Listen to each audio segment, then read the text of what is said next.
A graça e a paz do Senhor a todos. Que Deus venha abençoar a tua vida, a tua casa, a tua família. E eu gostaria de hoje meditar sobre o livro de Jonas, capítulo 1, o verso 1, 2 e 3, onde nos diz assim: E veio a palavra do Senhor a Jonas, filho de Amitai, dizendo: Levanta-te, vai à grande cidade de Nínive e clama contra ela, porque a sua malícia subiu até a minha presença. O verso 3 diz assim: Porém Jonas se levantou para fugir da presença do Senhor para Tarsis, e descendo a Jope, achou um navio que ia para Tarsis. Pagou, pois, a sua passagem e desceu para dentro dele, para ir com eles para Tarsis, para longe da presença do Senhor. O livro de Jonas vem descrever aqui a grandiosa misericórdia de Deus na vida do ser humano, nas nossas vidas. Nós vamos ver Deus levantar o profeta Jonas para ir repreender a cidade de Nínive. Uma cidade onde a Bíblia diz aqui no verso 2, levanta-te e vai à grande cidade de Nínive. Uma grande cidade, qual tinha uma grande população. Mas esse lugar não tinha temor a Deus. Esse lugar, eles estavam praticando tudo aquilo que entristecia a Deus.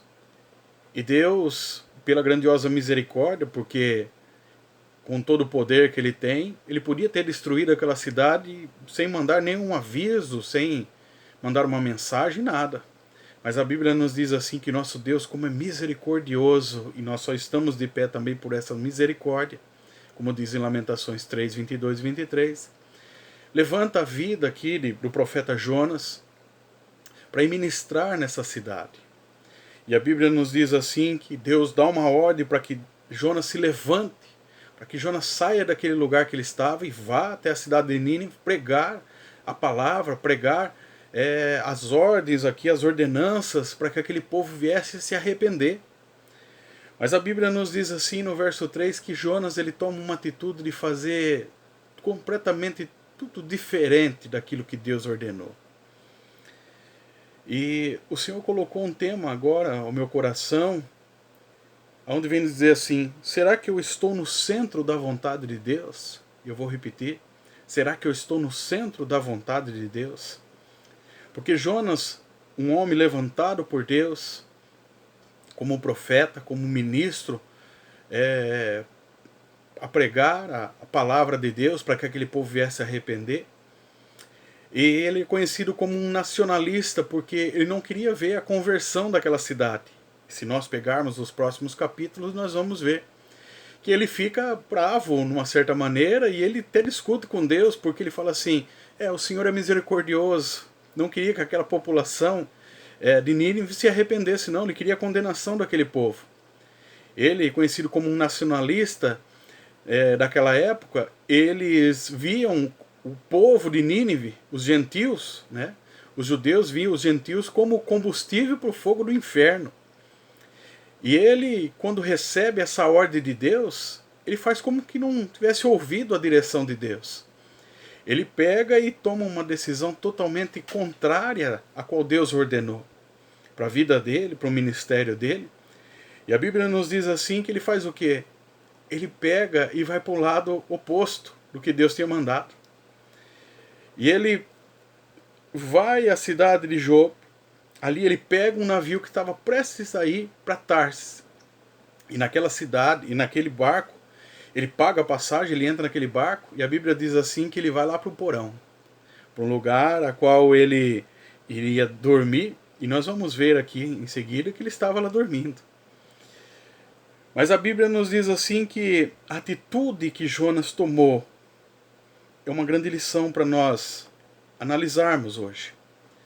Porque será que nós também não estamos tomando uma atitude de fazer totalmente contrário ao que Deus nos ordenou? Será que, como já diz aqui no título aqui, o qual eu comentei, será que nós estamos no centro da vontade de Deus? Nós estamos fazendo aquilo que Deus nos ordenou? Por onde temos passado realmente é um caminho ao qual Deus traçou para nós passarmos? Será que Deus não está mandando nós fazermos algo a mais e nós temos negligenciado, nós temos deixado de cumprir a vontade de Deus, o desejo de Deus? Mas a Bíblia diz assim que Deus é tão misericordioso, pensando naquele povo de Nínive, Deus vai atrás de Jonas aonde Jonas estava dentro daquele barco. E a Bíblia nos diz assim no verso 4: Mas o Senhor mandou ao mar um grande vento, e fez-se no mar uma forte tempestade, e o navio estava a ponto de quebrar-se. Aqui nós temos um ponto grandioso, porque nós vamos ver aquele navio sendo açoitado pelo vento e pela tempestade a qual Deus mandou. E quando nós estamos longe da direção do Senhor, nós podemos ter certeza de uma coisa, que as ventanias, tempestades vai vir sobre as nossas vidas. Por isso esse texto vem nos ensinar para nós não sermos rebeldes contra a palavra de Deus. Mas nós vamos ver que no verso 5 que os marinheiros, cada um começou a clamar por Deus a qual eles serviam. Eles não eram do mesmo povo ali de Jonas, não era da nação de Israel. Cada um que estava lá era de um povo e eles começaram a clamar cada um ao seu Deus.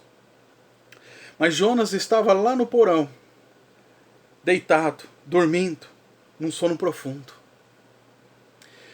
Uma lição também grandiosa nós podemos tirar aqui é que andar com pessoa que está desviada, irmãos, é complicado. Porque o castigo foi naquele lugar por causa de Jonas. A ventania, a tempestade chegou aquele navio, naquele mar, por causa de Jonas. E quando nós estamos afastados do caminho do Senhor, ou andando com pessoas que não têm o mesmo propósito de servir ou de fazer a vontade de Deus, é perigoso. Porque muitas vezes nós vamos estar vivendo essas tempestades também na nossa vida e na nossa caminhada. Mas a Bíblia diz assim que aqueles marinheiros vão até o porão e falam assim: Jonas, o que você está fazendo aí? Está tudo desmoronando, o vento está acabando com tudo, nós estamos quase com o barco afundando e você está dormindo. E a Bíblia nos diz assim que naquele momento interrogaram Jonas perguntando: de que povo você é? Quem é o seu Deus? E quando ele começa a falar, o povo começa a temer aqueles homens, porque o temor que Jonas não teve, aqueles homens tiveram. Porque ele sabia do poder e da capacidade de Deus. E quando nós estamos desviados do caminho do Senhor, irmãos, isso é perigoso. Porque nós esquecemos de quem é o nosso Deus. O nosso Deus é amor, mas é fogo consumidor. E a Bíblia nos diz assim que naquele momento, eles lançam sorte e perguntam quem que é, de que nação que Jonas era e que Deus ele servia. E quando ele faz essa declaração, eles ficaram apavorados. Mas Jonas falou assim: me lance no mar, que essa tempestade vai parar. E eles ficaram atemorizados, mas até que chega um momento que a Bíblia fala assim, que eles lançam, e no momento que Jonas é lançado para o mar, cessa o vento e a tempestade. E nós vamos ver que no momento que aquele homem, Jonas, ele cai no mar, um grande peixe, no verso 17 diz: preparou, pois, o Senhor um grande peixe para que tragasse a Jonas. E esteve Jonas 3 dias e 3 noites nas entranhas do peixe. Tem muita gente que pensa que, olha, Deus vai mandar um peixe. Deus vai mandar o grande peixe. Mas esse grande peixe é a misericórdia de Deus.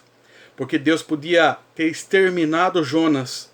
Mas Deus falou para Jonas: Jonas, você foi rebelde. Jonas, você está desviado do caminho, você está afastado do caminho que eu ordenei você, onde era para você estar.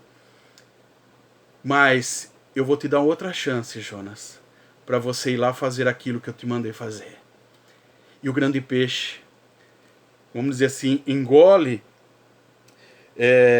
traga, a palavra vem dizer aqui que ele é tragado, e Jonas esteve no ventre daquele peixe 3 dias e 3 noites. E lá dentro ele tem uma oração profunda. Ele vem ter uma declaração profunda com Deus. Ele vem clamar a Deus lá dentro do ventre do peixe. Vou finalizar aqui dizendo assim, que naquele momento que Jonas começa a falar com Deus, Deus dá uma ordem, o peixe vomita Jonas na praia de Nínive, onde era para ele estar.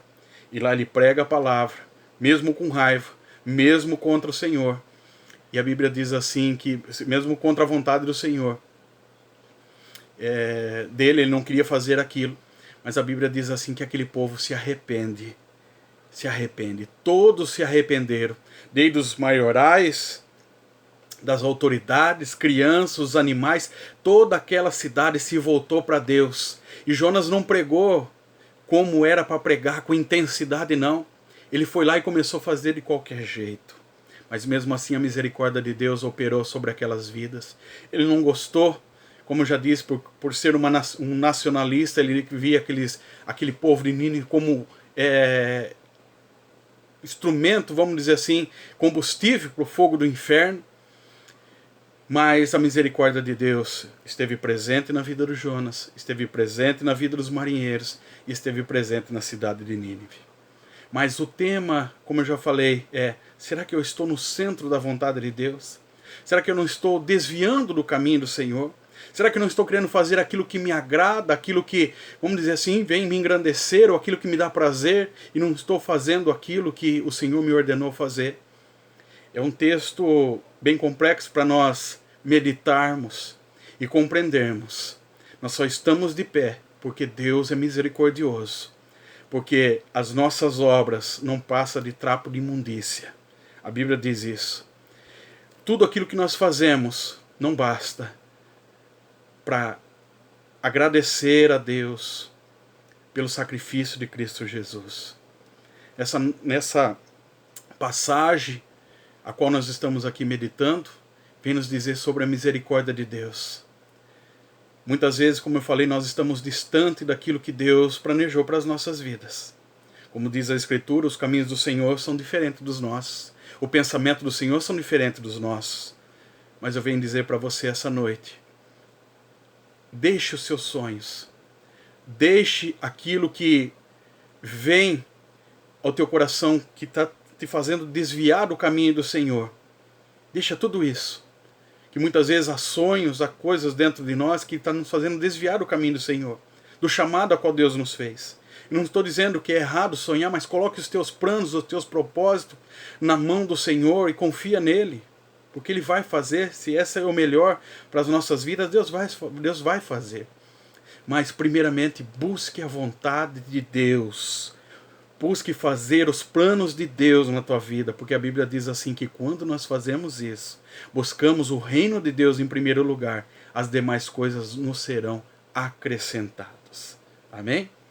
Essa palavra vem para nós meditarmos. E será que eu estou no centro da vontade de Deus? O que Deus tem chamado você para fazer e muitas vezes você tem negligenciado. O que Deus tem colocado aí no teu coração para você fazer e muitas vezes você tem negligenciado. Mas nessa noite a misericórdia de Deus vem ao nosso encontro para dizer, eu te chamei. Eu levantei você para fazer uma obra nesse tempo. E que nós venhamos nos apoiar e ver na palavra de Deus e venhamos aprender com essa lição. Que Deus venha abençoar a tua vida, a tua casa, a tua família, e que essa palavra venha te encorajar a sonhar os sonhos de Deus, a viver os projetos de Deus, e que as mãos do Senhor venham te guiar, te orientar e te fortalecer. Que o Espírito Santo venha te iluminar, venha te dar força para concretizar, como diz o apóstolo Paulo, olhando para o alvo, o autor e consumador da nossa fé. Amém? Fique com Deus, que Deus o abençoe, que Deus venha transbordar tuas vidas de bênção. E essa palavra eu deixo para você meditar. Sonhe os sonhos de Deus, viva os projetos de Deus para a tua vida, porque o que Deus tem para a tua vida é bem melhor do que nós estamos pedindo ou pensamos. Amém? Fica com Deus, em nome de Cristo Jesus.